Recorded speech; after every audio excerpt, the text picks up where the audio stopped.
Sampean ini jurusan apa? Jurusan tasawuf psikoterapi, Bapak. Sekarang semester berapa? Sekarang semester 8. Nggih. Ya sudah, ini kan proposal kita kan. Nggih, proposal. Coba cetak sebentar aja. Nanti kan tak sempurnakan apa sampai diskusikan ketika aja barat lagi. Oh, ngoten nggih. Hormat. Oke, monggo.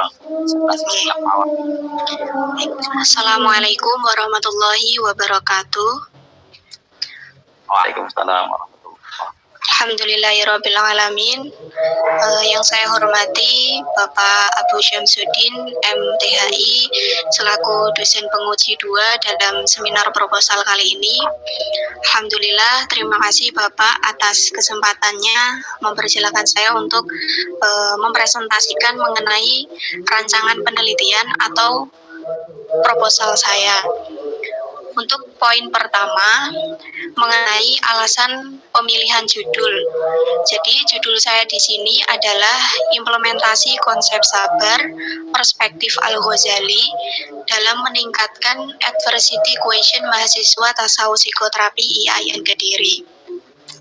Jadi alasan saya untuk memilih judul ini pada mulanya adalah berawal dari pengamatan ketika melihat mahasiswa di IAIN Kediri khususnya itu cukup banyak yang secara mental maupun secara perilaku merasa tertekan atau terbebani dengan adanya perkuliahan yang semakin berat, apalagi sekarang era pandemi seperti ini.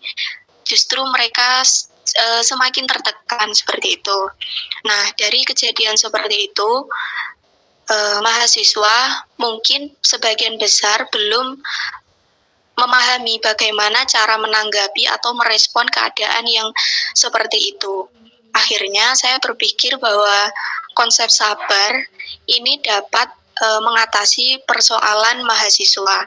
Karena di Al-Quran sendiri juga dijelaskan bahwa ketika kita memiliki masalah, mohonlah pertolongan kepada Allah dengan sabar dan sholat. Nah, itu sebenarnya itu menjadi istilahnya kunci yang diberikan Allah kepada manusia untuk mengatasi persoalannya. Makanya saya mengambil konsep sabar di sini. Terus kemudian apa relasinya konsep sabar dengan adversity quotient? Jadi adversity quotient ini adalah sebuah teori yang lahir dari keilmuan psikologi, di mana keilmuan ini sejajar dengan IQ, EQ, ESQ, dan sejenisnya. Nah, adversity quotient ini maksudnya adalah sebuah kemampuan dalam diri manusia tentang bagaimana mereka mampu mengatasi atau merespon masalah dengan sekuat mungkin atau dengan sangat tangguh seperti itu. Nah, dari situ saya berpikir bahwa ternyata ada korelasi ketika mahasiswa mengimplementasikan sabar itu ketika dihubungkan dengan adversity quotient itu dapat meningkatkan IQ mereka. Seperti itu. Makanya itu saya mengambil judul penelitian ini dengan harapan juga dapat memberi kontribusi secara praktis bagi mahasiswa. Terus kemudian untuk rumusan masalahnya di sini saya mengambil 2. Pertama, bagaimana relevansi antara konsep sabar perspektif Al-Ghazali dengan adversity quotient. Kemudian yang kedua, bagaimana implementasi sabar perspektif Al-Ghazali dalam meningkatkan adversity quotient mahasiswa tasawuf psikoterapi. Terus untuk metodologi penelitiannya di sini saya menggunakan penelitian kualitatif dan studi lapangan. Mungkin sekilas itu saja yang dapat saya sampaikan. Mohon maaf Bapak, ini Bapak Halil mau masuk, insya Allah baru membalas. Oke. Gimana beliau membalas? Persiapan ngoten. Atau mungkin jenengan juga bisa menanggapi sedikit-sedikit, Pak. Ya, ya. biar saya ada gambaran nggih. Kemampuan mengatasi masalah dengan cepat mungkin itu ya, adversity question. Adversity question nggih. Adversity question. Itu kalau dengan spiritual question atau apa namanya intellectual question, perbedaannya gimana? Itu lebih spesifik atau Pripun Bapak lebih ke apa perbedaannya sama spiritual question? Karena sabar itu kan konsep spiritual. nggih. Baik. Saya jawab kalau yang spiritual question itu lebih ke dimensi ketuhanan. Maksudnya di mana kecerdasan itu juga bersambung dengan jiwa. Tapi kalau yang adversity question yang saya ambil di sini lebih kepada bagaimana mengatasi masalah atau bagaimana manusia bisa bertahan dalam keadaan yang sangat sulit. Jadi saya memang sengaja mengambil yang ini karena menghubungkan sama yang realita mahasiswa itu kan kesannya seperti masalah-masalah itu terasa berat. Jadi saya ambilnya yang adversity question ini tadi.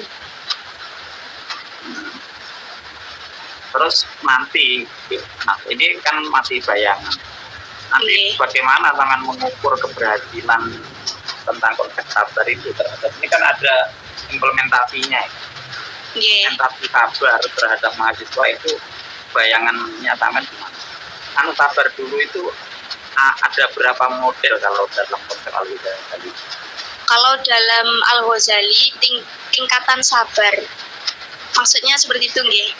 Tingkatan sabar di situ ada 3. Yang pertama, ketika seseorang itu memiliki penggerak agama atau dalam bahasa mudahnya itu kekuatan untuk menjadi atau mengikuti perintah Allah, perintah ke jalannya benar itu lebih dominan. Dan penggerak hawa nafsu itu lebih lemah. Itu tingkat yang pertama. Ini tingkat yang istilahnya terbaik. Kemudian yang kedua itu tingkatan di mana ini Bapak Halil masuk Bapak. Saya lanjutkan atau enggak?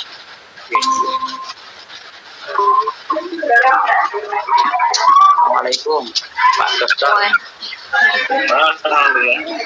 Udah tampilan dulu. Oke. Mbak Ratna asli Kediri ya? Pripun Bapak? Asli Kediri. Nggih, si Kediri. Kalau di Kediri kan kalau saya lebih yang Kediri nanti bisa. Nggih. Ini proposal ya ini ya? Nggih, Bapak. Monggo sekarang dilanjutkan Pak Halil. Oke. Presentasi sebentar terus nanti tinggal Pak Halil. Ya. Oke, langsung presentasi. Oh, nggih. Jelaskan sekilas karena gimana itu. Mohon maaf Pak, di sini hujan suaranya masuk nggih. Akan masuk sekali. Nggih, Bapak. Baik. Assalamualaikum warahmatullahi wabarakatuh. Alhamdulillahirrahmanirrahim. Yang saya hormati Bapak Dr. Kiai Ahmad Halil Tahir, MHI, dan juga Bapak Abu Syamsuddin, MTHI. Terima kasih kepada beliau atas kesempatan waktunya kepada saya untuk menjelaskan mengenai proposal saya. Baik, langsung saja. Di sini saya mengambil judul mengenai implementasi konsep sabar perspektif Al-Ghazali dalam meningkatkan adversity question mahasiswa tasawuf psikoterapi.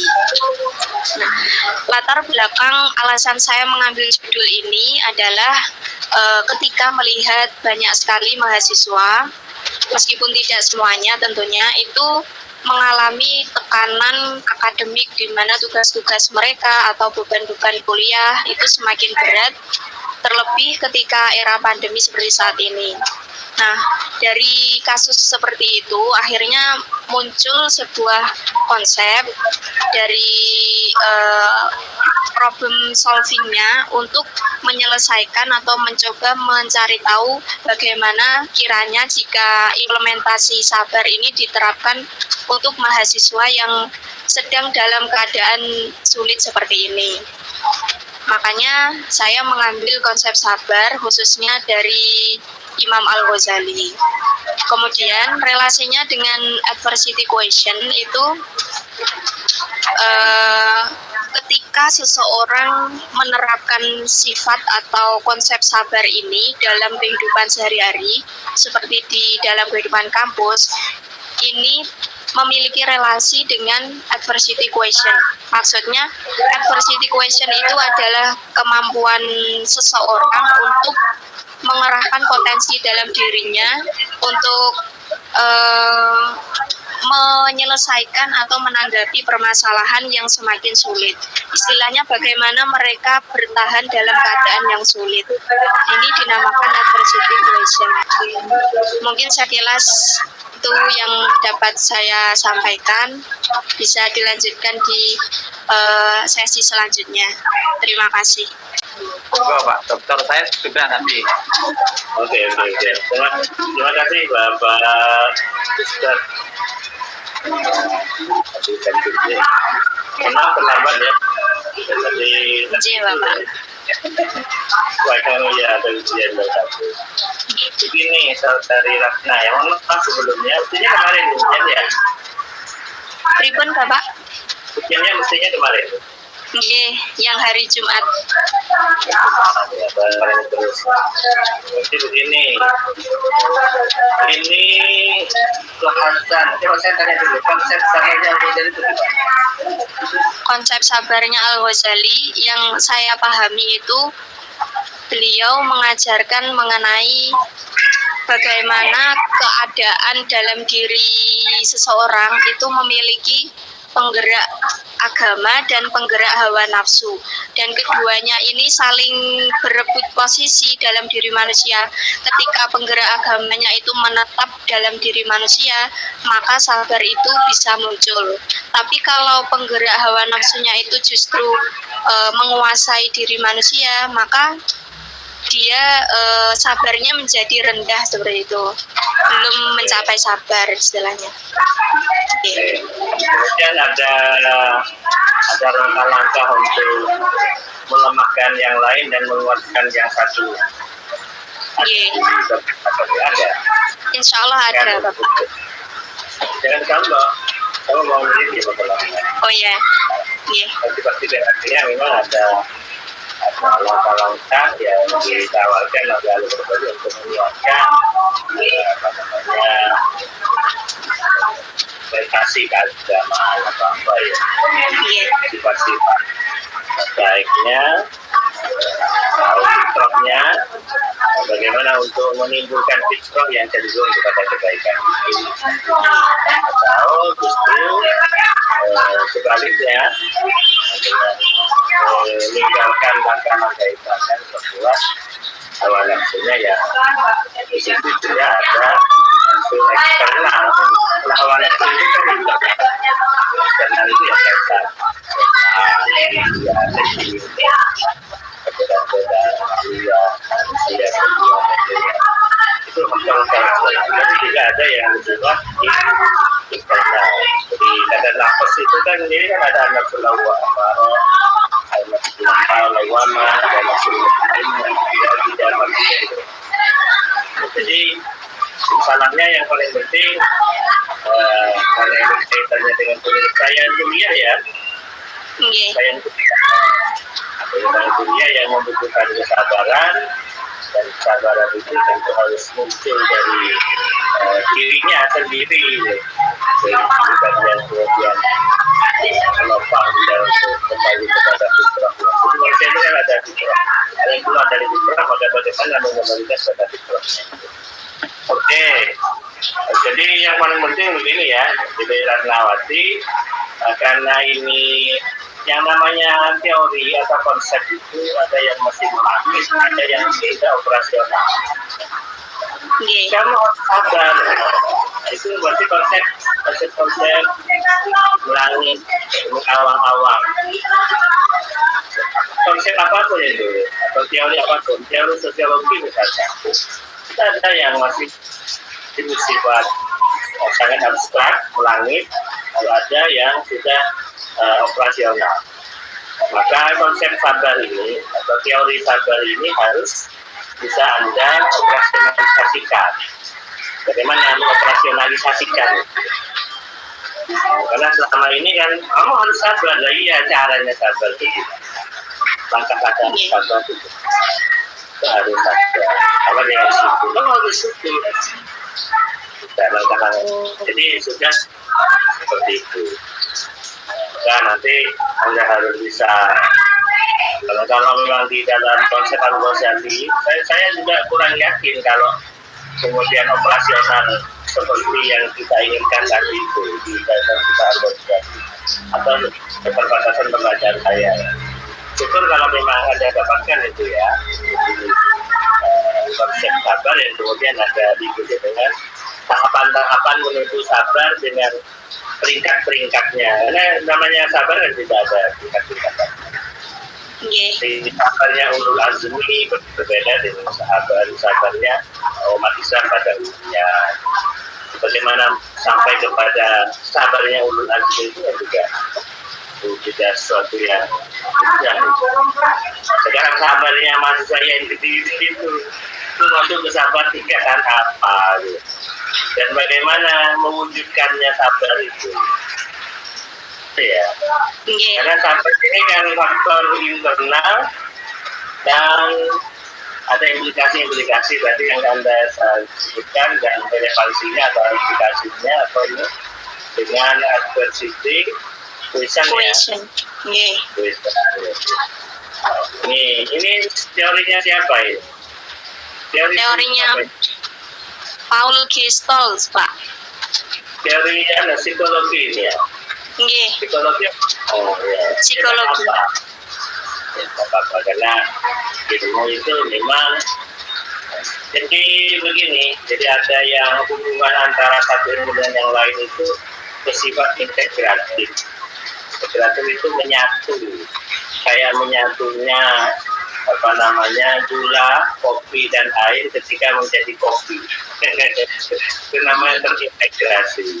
Ada yang interkoneksi. Interkoneksi itu ibarat kamu makan nasi sendiri, tetapi ada ikan ayamnya. Maksudnya ayam itu ikan ayam. Ada ayamnya, ada itu tidak integrasi, tapi interkoneksi. Hubungan itu mau silakan mengambil jalur interkoneksi atau jalur integrasi. Tapi berat sekali yang integrasi. Silakan Anda apakah pada tataran itu jangan dipaksakan karena masing-masing keilmuan itu mempunyai karakternya sendiri dan dia bisa berkembang teorinya itu sesuai dengan bidang keilmuannya sendiri. Jadi saya tidak setuju kemudian semuanya harus serba Quran seperti konsepnya siapa Amin Abdullah, konsepnya siapa Imam Sukayogo dengan konsep dari laba-labanya. Al-Quran ada itu dengan di melingkar itu kemudian ilmu alat dan seterusnya. Saya kurang setuju dengan pengertian bahwa seolah-olah keilmuan harus berawal dari situ, padahal punya karakteristik tersendiri yang tidak mungkin bisa dijamah dari keilmuan yang lain. Itu memang ada yang mengatakan puluhan di Al-Quran ada yang mengatakan begitu. Dan dalam hal ini yang terjadi adalah Islamisasi dan memaksakan meragalkan keilmuan dengan Al-Quran dan seterusnya. Jadi silakan Anda lakukan, tetapi memang harus betul-betul operasional dari dua-duanya ini ya. Nggih. Yang Anda teliti mahasiswa lulus ini berarti ya? bagaimana Bapak? Ini yang ada di sini anunya apa yang mesti proses menyelesaikan studi? Yang sedang proses Bapak, yang sedang istilahnya menghadapi beban akademik akhir ini Bapak. Gimana gimana kok gitu ya? Belum terbukti dong kabarnya kalau gitu. Oh, harus juga dengan alumni. Enggak, gimana kan ini kan menunjukkan ketangguhan orang itu terbukti tangguh kalau sudah Sudah ya. melakukan, nggih Bapak. Nggih. Ya misalkan kalau masih belum lulus, misalkan tidak harus tugas akhir kan. Kan banyak kan tahapan-tahapan kuliah itu. Ada tahapan misalkan teori, mengikuti perkuliahan, sekian SKS. Jadi itu sudah selesai semua karena banyak yang mengambil 24 SKS itu kan tidak semua mahasiswa kan bisa teorinya selesai di semester 7 misalkan. Atau bisa selesaikan KKN dengan baik, selesaikan praktikum dengan baik. Jadi tidak harus dinilai diukur dengan skripsi ya. Kalau masih aktif, mengukur capaian-capaian kan mudah, bisa lihat IPK-nya, bisa lihat dan lainnya itu kan. Jadi indikator kesabaran juga bisa dilihat tidak hanya dari skripsi, apalagi belum selesai. Jadi saran saya kalau mengukur tugas akhir padahal belum selesai malah kontradiksi dengan atau masih tidak teruji bahwa dia betul-betul dengan sabar itu bisa gitu. Saran saya kalaupun misalkan ada yang proses sudah ke proposal atau apa, tapi susah nanti ada malah dengan yang sudah dilalui tahapan-tahapan kemarin, yang dianggap berat, tidak bisa jadi pengukur dalam kesabaran. Oke ya. Jadi ini mahasiswa dan psikoterapi. Nah, kalau seperti itu, kenapa harus mahasiswa tersebut psikoterapi? Seperti ini Pak, dulu itu kan saya berpikirnya di konsep Imam Al-Ghazali itu kan ketika menanamkan sabar harus ada diawali dari ma'rifatnya, dan saya pahamnya itu ma'rifat semacam keyakinan dalam diri manusia dan pengetahuan tentang sabar itu keutamaannya atau yang lain-lain. Nah, secara formal itu di mahasiswa tasawuf psikoterapi itu kan sudah mendapat mata kuliah mengenai konsep sabar. Di mata kuliah dulu mengenai tasawuf, terus kemudian kajian Ihya Ulumuddin itu kan sudah pernah. Jadi saya pikir mahasiswa di tasawuf ini sudah dapat penanaman nilainya, lalu bagaimana penerapannya seperti itu? Ya, dapat yang penting ada reasoningnya. Silakan apa? Itu juga muncul di di latar belakang paling tidak ya. Bahwa Al-Ghazali dalam setiap tema-tema sahabat tawakal, ridho, unsur, mahabbah itu memang konsisten Al-Ghazali itu dengan 3 paradigma ya. Paradigma al-ilm, paradigma al dan paradigma al-amal.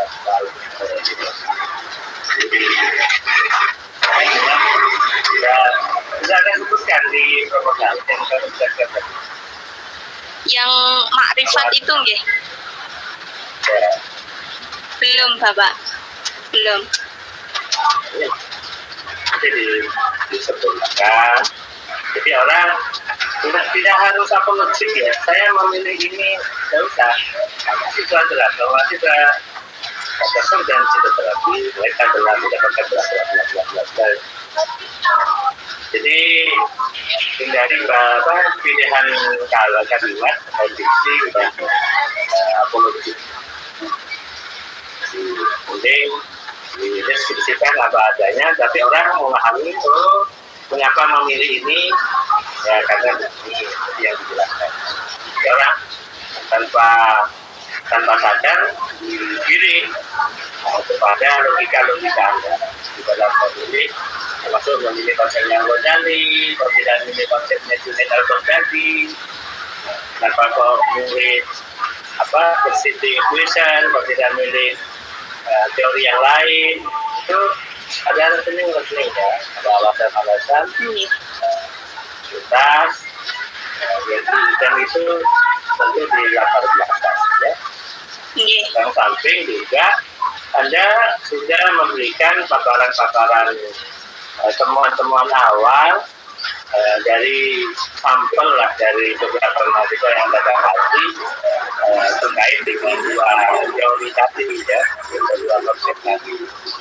Tidak sebelumnya mungkin belum diproposal yang hasil observasi wawancara sama mahasiswa. Ya, temuan awal ya. Ya, sebenarnya sudah, tapi tidak saya masukkan. Saya pikir di bab 4. Jadi tetap dimasukkan ya, Bapak. Ya. Karena dari situlah muncul masalah. Ya. Jadi idealnya begini, masing-masing konservasi sudah punya modal mahasiswa, modal al-ilm ya. Al-ilm Aristotle ya, misalkan tentang sabar, bla. Idealnya mereka lebih kokoh, lebih gitu. Tapi faktanya di lapangan begini. Atau konsepnya itu memperkuat. Ya wajar psikoterapi just sudah dapat materi sabar. Apapun data Anda itu akan menjadi pilihan Anda dalam memilih mahasiswa psikoterapi. Tentu tidak sedetail nanti di paparan data atau pas ya. Hanya untuk meyakinkan membaca bahwa ini memang ada keunikan, ada kekhasan, ada masalah ya layak diteliti. Itu ya. Bapak. Tanpa memberikan data-data awal, wah gitu. Paham ya? Bapak. Jadi orang peneliti itu kan harus ada dasarnya. Kalau karya ilmiah ya berdasar dari kegelisahan akademik. Ada gap antara teori dan realitas. Ya, Pak ya. Saya kira gitu aja. Nanti menurut saya ini bisa dilanjutkan, tapi dengan perbaikan mungkin tadi sudah banyak juga dari Tadusan Budin dan dari saya Anda ingat Anda dapat di berapa ya diperbaiki. Saya begitu Ustaz Abu Sarfuddin. Terima kasih Pak Halil Thohir. Mbak Ratna mungkin masukan dari Pak Halil Thohir bisa menjadi tambahan ya, nanti disempurnakan. Saya kira ini bisa dilanjutkan penelitiannya. Memang kalau penelitian sebuah konsep yang aplikatif itu memang kalau idealnya harus mengawal dari awal sampai akhir sehingga mengetahui bukti bahwa konsep itu manjur diterapkan. Tapi kalau kita tidak terlibat karena ini sebuah konsep yang melibatkan ya termasuk pengalaman rohani, itu saya kira mungkin agak sulit diberikan, tapi coba nanti di bimbingan akan ada beberapa hal yang mungkin kita Bapak. Sudah Pak Dokter ya Pak. Oke. Jadi intinya ada ya dalam namanya nanti Ratna nanti komunikasi lagi dengan kita Bapak. Terima kasih. Mari alhamdulillah ujian proposal skripsi ini sudah selesai. Mari kita tutup dengan doa kafaratul majelis. Subhanakallahumma wa bihamdika asyhadu an la ilaha illa anta astaghfiruka wa atubu ilaik. Dari saya kalau ada salah kata dan salah sikap, mohon maaf. Dan terima kasih Pak Dr. Khalil Thohir. Selamat bertugas Mbak Ratna. Semoga selesai dan baik hasilnya serta manfaat di yang lain. Assalamualaikum warahmatullahi wabarakatuh. Waalaikumsalam.